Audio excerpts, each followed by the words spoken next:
오늘 요엘서 2장에 있는 말씀 1절에서 32절에 있는 말씀을 본문 삼고 여호와께로 돌아올지어다 이런 말씀의 제목으로 말씀을 드리도록 하겠습니다. 우리나라의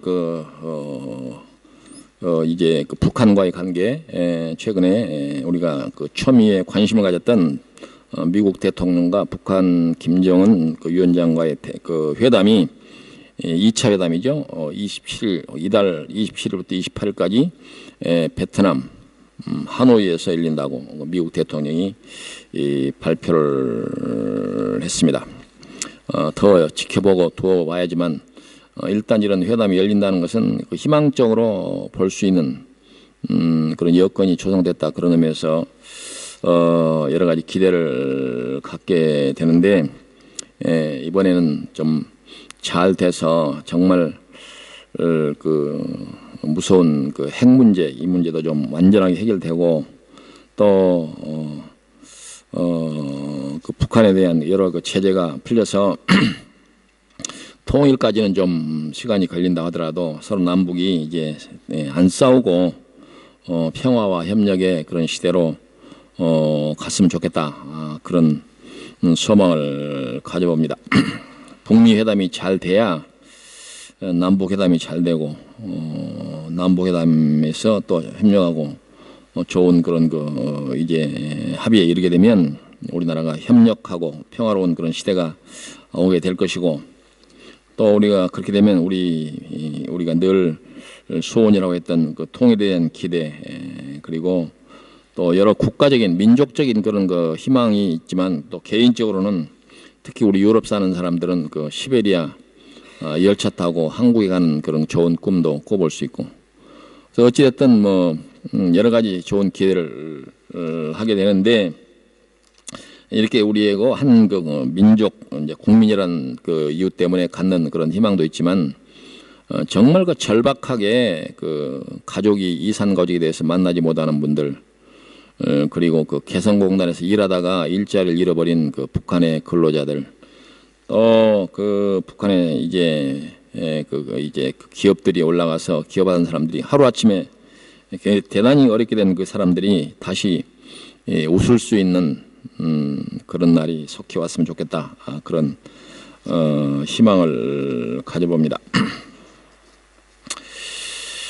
이제 이 일이 잘 되면 우리나라가 70년 동안 서로 70여 년 동안 나눠져서 다투고 또 전쟁에 대한 위협 이 또 두려움 늘 전전긍긍했던 그런 시대가 한 시대가 마감이 되고 새로 역사를 쓰는 그런 터닝 포인트 그런 어떤 정점 이런 기대가 이번에 북미 회담에 그런 기대라고 할 수가 있습니다.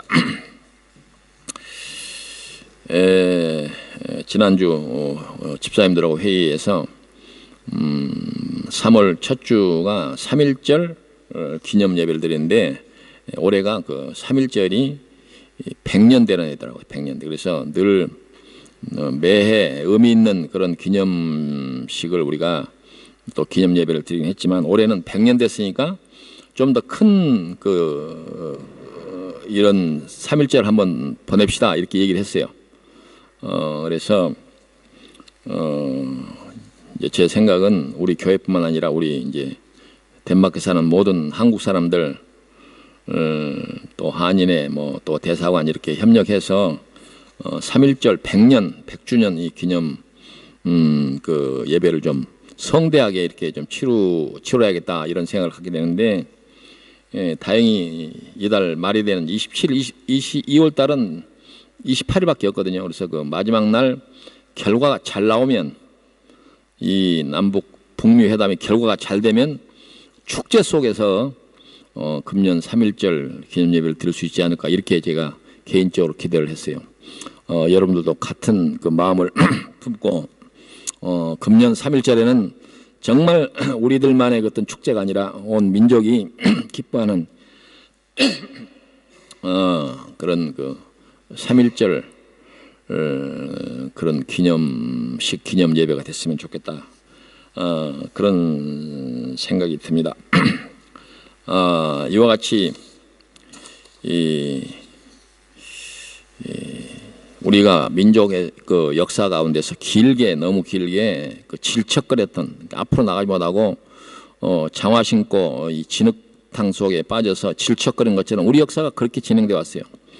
운동화 신고 경쾌하게 달릴 수 있는 그런 훌륭한 자질을 가진 우리 민족이 이런 그 역사적 일의 질곡 속에서 헤맸었는데, 어찌됐든 이 북미 회담, 그리고 뒤이어서 기대하는 또 남북 정상회담, 이와 같은 것들이 그 역사적 터닝 그 포인트, 큰 의미의 터닝 포인트가 되어서 제가 자주 얘기했던 우리 대한민국이 미국과 중국을 우습게 하는 그런 시대를 앞당겼으면 좋겠다, 그런 희망을 가져보게 됩니다.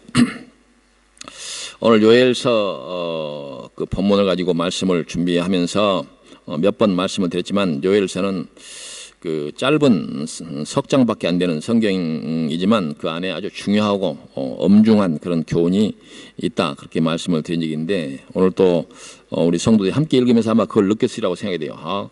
이 말씀이 여기에 있네, 아마 여러분들이 읽으면서 그렇게 생각된 그 구절들이 있을 거예요. 그렇잖아요. 그래서 신약 성경에서 많이 인용됐던 그 중요한 말씀도 여기에 있는 것을 볼 수가 있습니다. 그래서 지난번에도 요엘서가 짧다는 의미로 그 성경을 분류할 때 소선지서 이렇게 분류하는 데서 나는 좀 불만이 있다, 그런 말씀을 드렸는데, 어찌됐든 오늘 중요한 그런 교훈이 있는 말씀이라고 할 수가 있습니다. 이제 그 요엘서 그 2장 내용의 이렇게 전체적인 내용이 상당히 긴 그런 내용으로 되어 있고, 이제 그 3장 오늘 전체를 이제 본문으로 삼았는데, 전체를 제가 볼 때는 한 세 단락 정도로 이렇게 나눌 수가 있는데, 그 첫 번째는 크게 말하면 그 심판 날이 오게 될 것이다, 심판 날이 이르렀다라고 하는 것을 아주 길게 설명하는 것을 볼 수가 있습니다. 여기에서 심판날이라고 하는 것은 우리가 심판의 의미가 여러 좋은 의미도 있지만, 여기서는 아주 그 최악의 이제 그 나라가 멸망한다라고 하는 표현으로 이제 그 표현이 가능한 그런 결과를 가져오게 된 것이 심판이라고 하는데, 바로 우리 한 이스라엘의 당시 역사적 배경을 보면은 이스라엘 역사 가운데 가장 최악의 그런 날이 오게 될 것이다. 전에도 없었고 후에도 없을 그런 날이 오게 될 것이다 라고 하는 말씀이 되어 있는데, 여기에서 이 날을 갖다가 여호와의 날 이렇게 설명하고 있는 것을 볼 수가 있습니다. 근데 이제 이 날들에 대해서 이런 그 마지막 때에 관한 이런 그 말씀을 우리가 볼 때 그 주의해야 될 점들은 이런 그 중요한 말씀들을 가지고 세상을 속이기를 원하는 사람들은 아주 속이기 좋은 구절로 이렇게 이용하는 것 같아요. 그래서 날짜가 언제냐 그래가지고 희한한 얘기를 해서 사람들을 속이는 그런 경우인데, 이런 것들도 우리가 이 말씀이 전하는 중요한 교훈과 함께 경계해야 할 그런 내용이다라고 하는 것을 우리가 유념할 필요가 있습니다. 여기서 여호와의 날은 심판의 날이고, 그리고 어떤 이 달력 속에 기록된 어떤 날을 말하는 것이 아니라 어떤 이벤트로서, 그 사건으로서 이제 심판의 날을 설명하는 것이다. 그리고 이 심판의 날은 지옥의 판결을 의미하는 것이다, 이렇게 얘기할 수가 있습니다. 이 부분에 대해서 이제 그 요엘서 2장 1절 그 전반부에서 이웃 나라가 침공을 했을 때 그 여러 가지 상황, 그 정황을 아주 자세하게 설명을 하고 있는데, 이렇게 길게 열심으로 설명하는 것은 그 심판의 결과가 너무 무섭고 너무 중대하다라고 하는 그런 뜻이 있다고 할 수가 있습니다. 우리가 이제 세상에서 경험할 때도 여러 가지를 열심히 길게 설명하는 것은 거의 중요하다, 이런 의미가 있지 않겠어요? 그래서 그 이제 이웃 나라, 여기서는 이제 구체적으로 설명은 안 했지만 아수르와 바벨론의 침공으로 말미암아 이스라엘이 이제 종이 되게 될 것이다라고 하는 그 역사적 배경이 오늘 말씀의 배경인데, 그런 날이 오게 될 것이다. 그래서 그런 날들은 어떤 말로도 표현할 수 없는 아주 무서운 그런 날이 오게 될 것이다, 그런 얘기입니다. 이것은 바로 개인적으로 보면 그 지옥을 말하는 것이고, 또 시대적으로 말하면 세상의 종말을 말하는 것이다. 그렇게 우리가 이해할 수가 있습니다. 두 번째 단락은 중간에 있는 말인데 하나님께로 돌아오라라고 하는 그 말씀이 있는 부분입니다. 여기에서 돌아온다라고 하는 것은 가던 길을 멈추고 터닝 완전히 돌아서서 거꾸로 가는 것을 말하는 것입니다.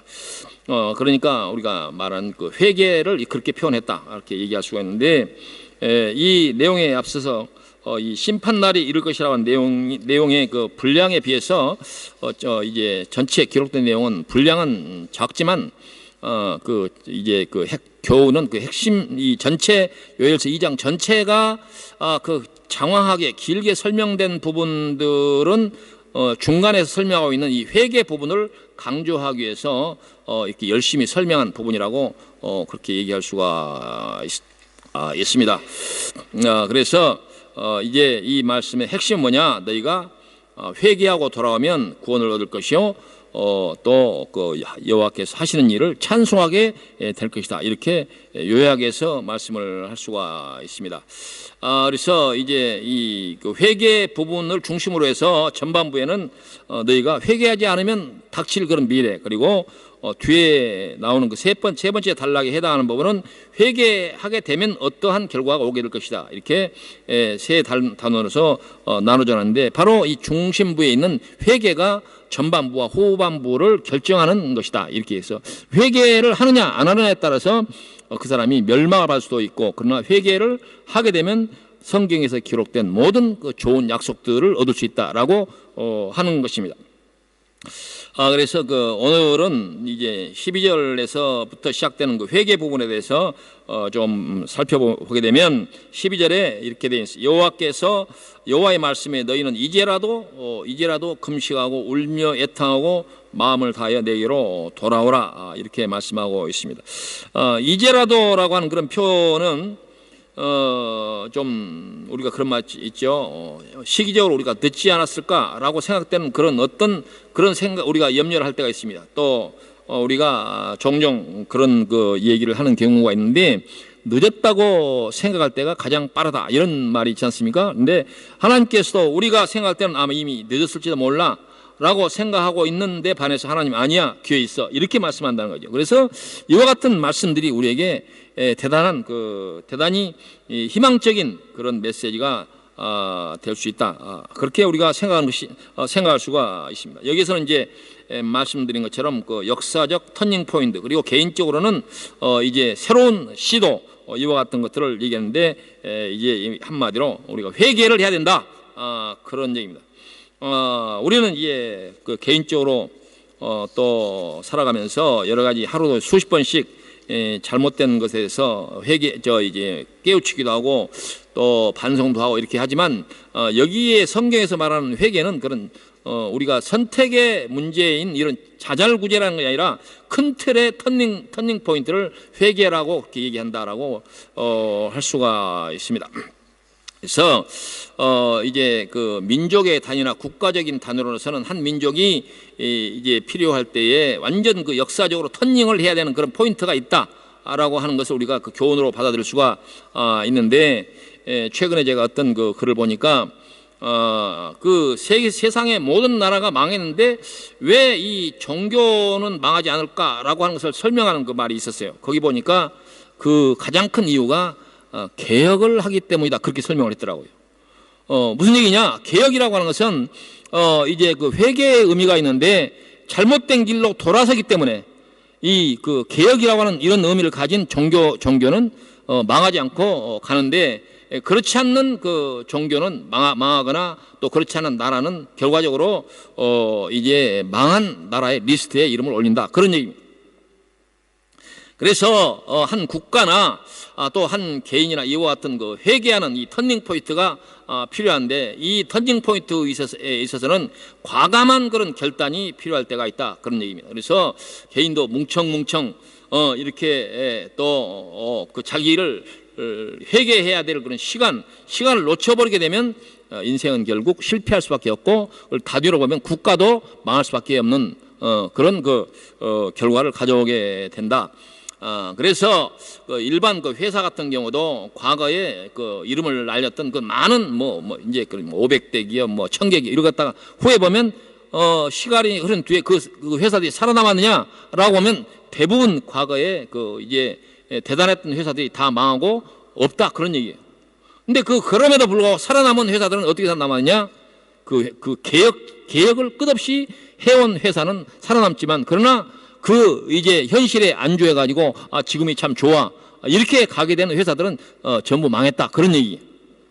그래서 오늘 말씀은 우리가 신앙적으로 우리가 하나님 앞에서 회개해야 될 것을 강조하는 그런 교훈의 말씀이냐. 우리가 말씀이지만 세상에서 우리가 세상에 살아가는 그 지혜를 얻는데도 매우 중요한 교훈을 주는 것이다. 끝없이 개혁하고 끝없이 회개하고 이와 같은 사람들은 이제 그 미래가 기대할 것이 있지만은 현실에 안주하고 그런 사람들의 미래는 없다.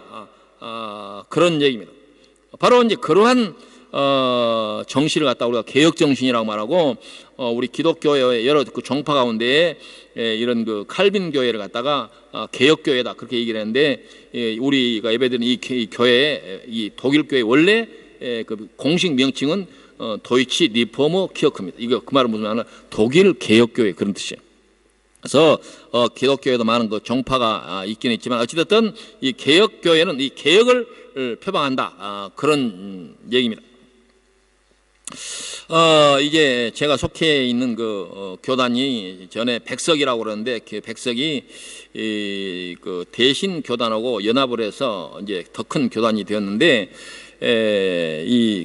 이번에 오는 그 5월달에 스코틀랜드에서 선교 대회를 하게 됩니다. 선교 대회를 하게 되는데 현재까지 그 참가를 이제 확정한 그 선교사들만 170명이 이번에 참석을 하게 되고 또 목사님들 그리고 또 여러 또 이렇게 손님들 합하면 200명이 넘는 사람이 스코틀랜드에서 이 그 선교 대회를 하는데 그동안에 했던 그 선교 대회 규모보다도 훨씬 뛰어넘는 그런 규모를 하는데 이번에 그 의미를 우리가 이제 그렇게 정했는데 스코틀랜드가 이 개혁교회의 중심이고 이 장로교의 출발지가 스코틀랜드입니다. 그런데 현재 제가 재작년에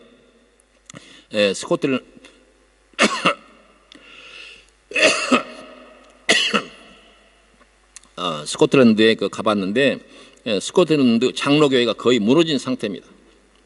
그래서 교회가 최근에 그 몇 년 사이에 스코틀랜드 장로교회가 400개가 팔려갔 교회 아닌 용도로 교회가 팔려갔다. 그래서 지금 이제 우리 교단의 그 선교사회 회장이 지금 현재 스코틀랜드에서 사역하는 그 김일식 목사인데 제가 거기 갔을 때 그런 얘기를 했습니다.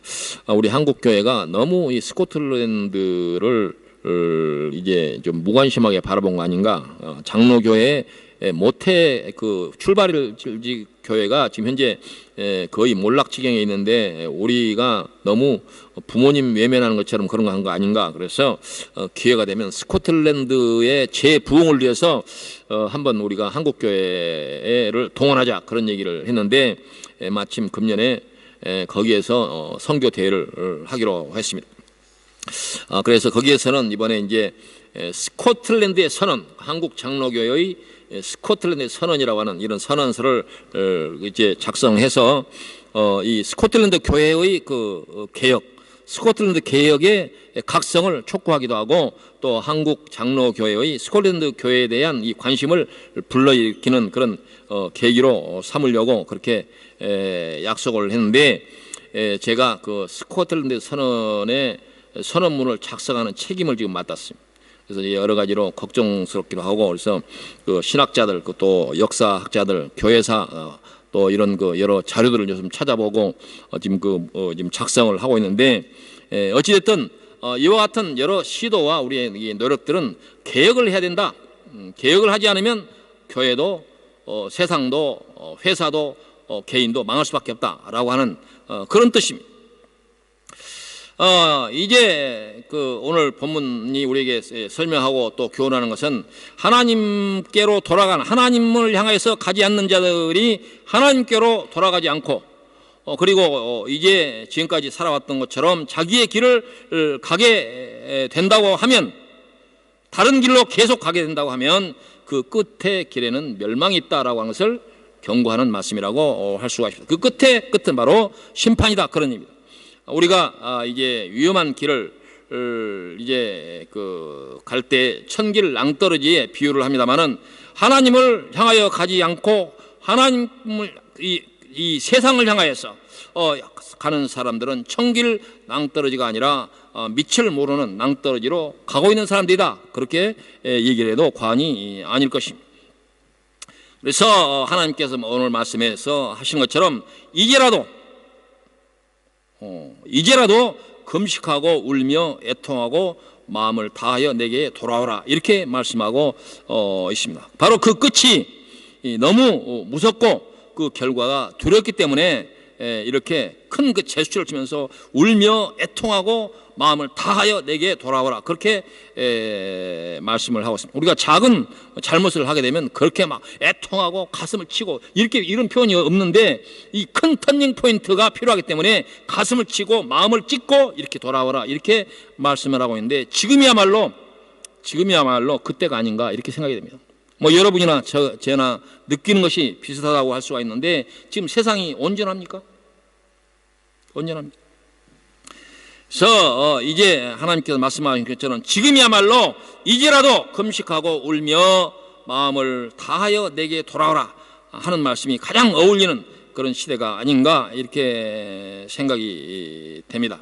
바로 이제 그 첫째 단락에서 이제 그 멸망에 대해서 여러 무서운 것을 설명하는 그것을 우리가 이제 첫반부 첫째 단락에서 피할 수 있는 사람이 아무도 없다, 그 말씀들이 여러 가지 표현이지만 두 번, 세 번 강조해서 나오고 있는 것을 볼 때, 그 결과는 회개하지 않으면 그의 결과는 개인적이든 한 민족 국가에 다니든 국가든 이제 그 결과는 너무도 무섭기 때문에 울며 금식하라, 이렇게 말씀하고 있는 것입니다. 그런데 13절에 이렇게 말씀하고 있습니다. 너희는 옷을 찢지 말고 마음을 찢고 너희 하나님께로 돌아올지어다, 이렇게 말씀하고 있는 것을 볼 수가 있습니다. 우리는 신앙생활을 열심히 하는 사람들의 경우에 있어서도 신앙생활을 너무 형식적인 그런 의례와 절차와 이런 세레모니에 집착하는 그런 경우를 많이 볼 수가 있는데, 이 기독교 교회를 포함해서 세상의 여러 종교들 이런 그 세레모니에만 열중을 하고 있고 진정으로 마음은 거리가 먼 그런 경우를 많이 볼 수가 있는데, 성경에서 우리에게 강조하는 것들이 있는데, 마음을 다하여 그렇게 얘기하는데, 그렇지 않고 너무 형식에 또 치우치는 그런 경우에 대해서 우리 스스로를 돌이켜볼 필요가 있습니다.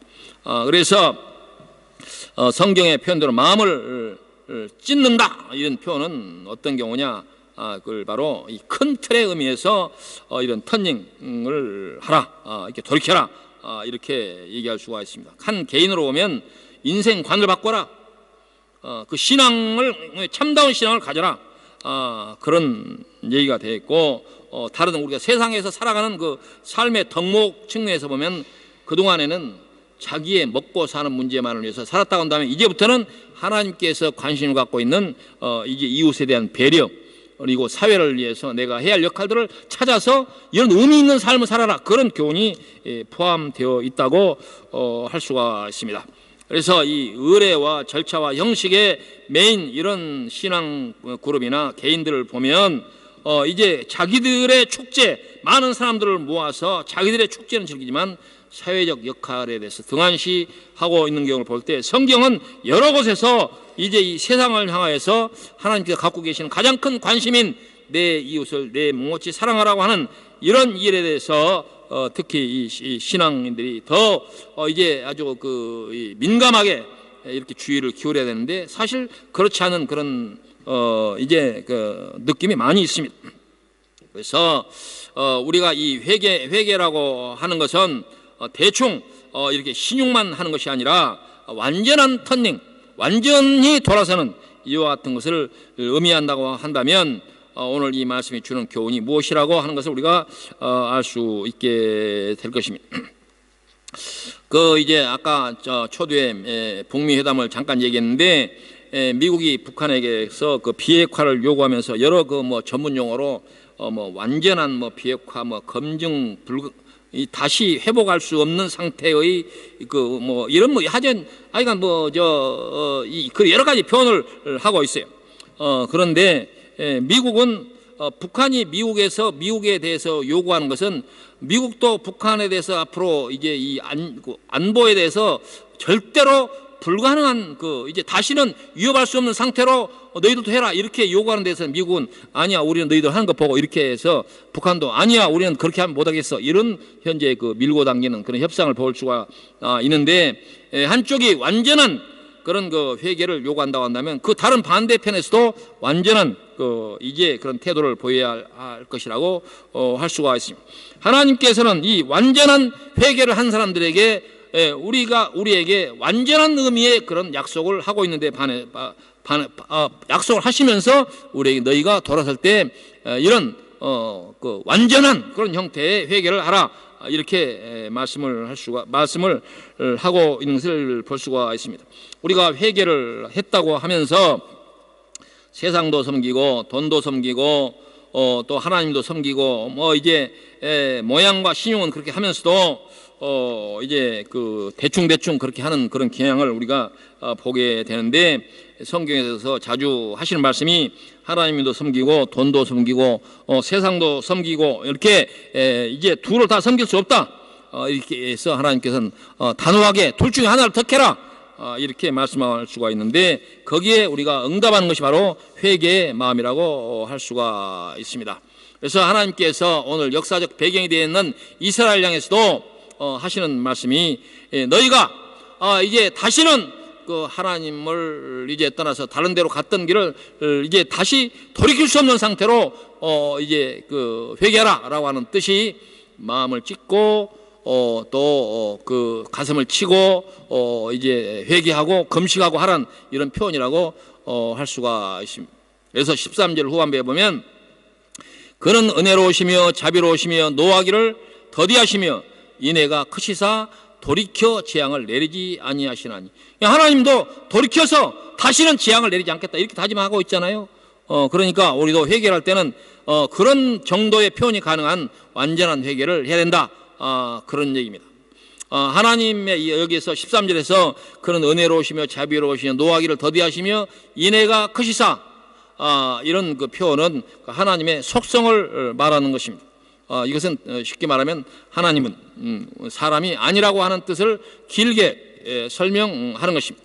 사람은 화해를 하고 또 사과를 해도 앙금이 남아있고 그 앙금은 언제든지 다시 재폭발할 그런 위험성을 갖고 있지만 하나님은 그렇지 않겠다 그렇게 말씀하고 있습니다. 하나님은 한마디로 완전하게 용서하시겠다 그렇게 말씀하고 있습니다. 사람들은 하나님도 이제 사람들과 비슷한 생각을 갖지 않을까 이런 생각하는 경향이 있어서 한번 회개한 일을 가지고 아직도 하나님이 나의 과거의 허물과 죄를 기억하고 있지 않을까 이런 생각을 한 나머지 한번 용서하시고 기억하지 않고 하겠다고는 이제 그런 일들 자기가 회개하면서 했던 일까지 다시 또 꺼내가지고 하나님 지난번에요 좀 혹시 제가 다 제대로 못한 것 이렇게 다시 꺼집어내서 회개하는 그런 이제 태도를 우리가 볼 수가 있는데 과거에 한번 잘못해서 회개한 일은 너희들도 다시 꺼내지 마라 하나님 그렇게 말씀합니다. 근데 사람들을 보면 부부싸움 하는 경우도 보면 둘이 실컷 싸우다가 이제 화해를 하고 그러잖아요. 막 죽일 것 살릴 죽일 놈 살릴 놈 이렇게 하면 싸우다가 나중에 보면 서로 또 알콩달콩 또 이렇게 그러면 과거에 싸웠던 내용이 해결된 거 아닙니까? 근데 다시 싸우게 되면 아까 화해했던 그 옛날을 또 끄집어내 가지고 그 옛날에 말이야 또 이렇게 하면서 반복적으로 이렇게 싸움을 하는 그런 일을 우리가 종종 보는데 그게 학습 효과가 돼가지고 그런지 하나님도 과거에 내가 회개하고 했던 일까지 다시 하나님 또 기억하실지 몰랐는데 하나님은 아니야 그런 일은 없어. 이렇게 하나님이 말씀하고 있다는 거예요. 그래서 하나님은 사람과 다르다. 그래서 하나님의 인애와 은혜가 크다. 그렇게 표현하고 있는 것입니다. 자꾸 하나님을 자기의 수준으로 끌어내려가지고 하나님은 용서해서 또 기억하고 하실까 그렇게 생각하지 말고 이 말은 무슨 말이냐? 우리가 예수 믿는 사람들은 완전한 자유를 누리라 그런 얘기죠. 완전한 자유. 전전 근거하지 말고. 그래서 이제 히브리서 10장 17절에 보면 관련 구절이 있는데 또 그들의 죄와 그들의 불법을 내가 다시 기억하지 아니하리라 하셨으니 이것들을 사하셨은즉 다시 죄를 위하여 제사 드릴 것이 없느니라. 예수 믿고 우리가 회개한 사람들은 두 번, 세 번 할 필요가 없다 이렇게 얘기하는데 그렇게 하는 것이 기도를 길게 하기 위해서 일부러 그러는 것인지 모르지만 그럴 필요가 없어요. 기도 길게 한다고 좋은 거 아닙니다. 18절에 보면 이것들을 사하셨은즉 이제 다시 죄를 위하여 제사를 드릴 것이 없다 이렇게 말씀하셨고 이사야 43장 구약에서도 43장 25절에 나 곧 나를 위하여 내 허물을 도말하는 자니 내 죄를 기억하지 아니하리라. 도말이라는 것은 뭡니까? 완전히 깨끗하게 치워버리겠다 하나님이. 그래서 구약이나 신약에서도 하나님의 속성을 얘기할 때 용서에 관한 속성을 말할 때 완전하고 깨끗하게 나는 없애버리겠다 이렇게 말씀하는데 우리는 자기의 그 학습 효과가 있어서 하나님 안 그럴지 몰라 이런 생각을 하게 되는데 그러지 말라 그런 얘기예요. 그러지 말라니. 바로 그는 은혜로우시며 자비로우시며 노하기를 더디하시며 인애가 크시사 뜻을 돌이켜 재앙을 내리지 아니하신다 이렇게 말씀하고 있습니다. 이 말씀을 여러분들도 완전하게 믿으시길 바랍니다. 아닐지 몰라 자꾸 그런 생각 하지 말기를 바랍니다.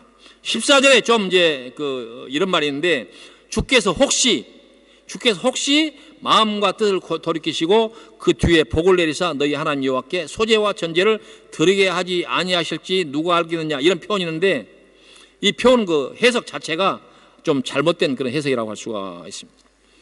왜냐하면 하나님께서 노하기를 더디하시며 인애가 크시사 뜻을 돌이켜 재앙을 내리지 아니하시니 라고 했는데 뒤이어서 나오는 말을 안 그럴지 몰라 이런 표현은 그 해석 자체가 좀 잘못됐다 그렇게 얘기할 수가 있습니다.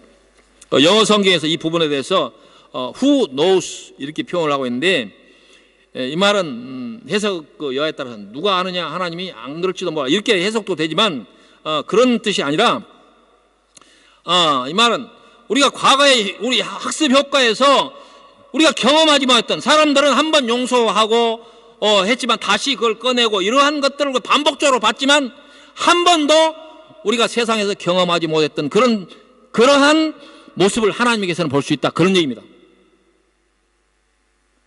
무슨 말씀인지 알겠어요?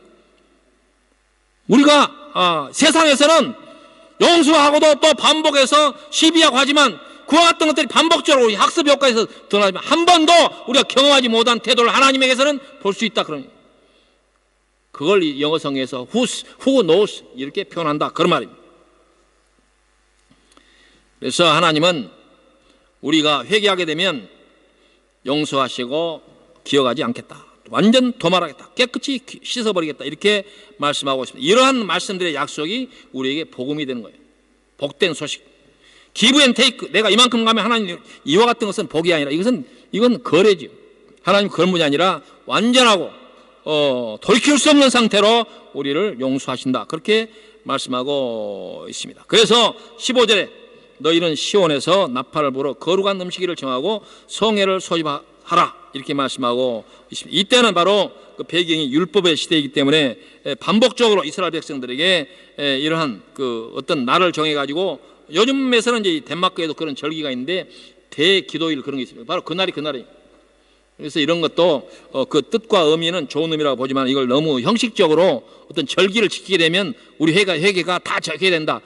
이와 같은 것은 교훈만 받아들이고 그 절기에 너무 매달리지 않는 것이 좋겠다는 그런 생각이 듭니다. 그러므로 이제 이 신약에 와서 히브리서 아까 11장에서 하시는 말씀은 반복된 회개나 반복된 용서가 아니라 단회적으로 이제 한 번 회개를 통해서 우리가 하나님의 약속에 이룰 수 있다 그런 의미입니다.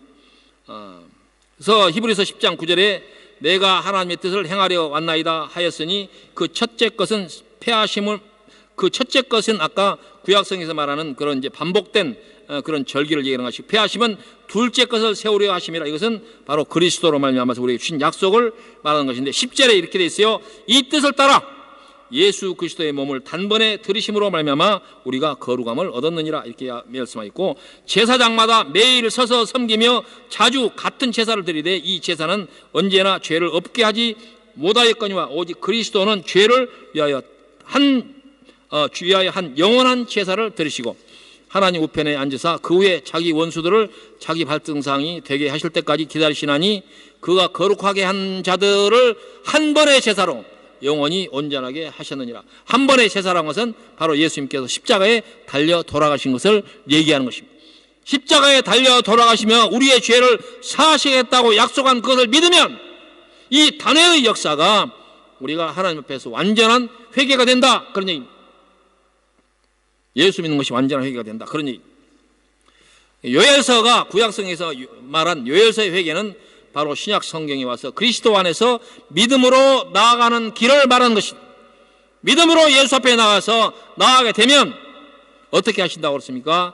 하나님께서 그 모든 죄를 예수 그리스도의 십자가에서 사하시겠다, 이렇게 약속을 하지 않습니까? 바로 이제 사람과 다른 인간의 손으로 이해할 수 없는 하나님의 이 약속이 바로 우리의 믿음의 근거가 되는 것입니다. 바로 우리는 이해할 수 없는 하나님을 우리가 믿는 것입니다.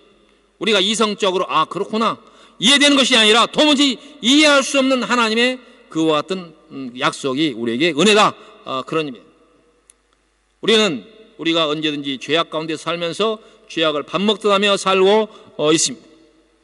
그러나 그 모든 죄를 하나님은 그 아들 그리스도의 어깨 위에 지우셨습니다. 그것이 바로 십자가의 죽음이라고 하는 것입니다. 그래서 우리는 하나님 앞에 그리스도 예수 이름으로 담대하게 나아가는 것입니다.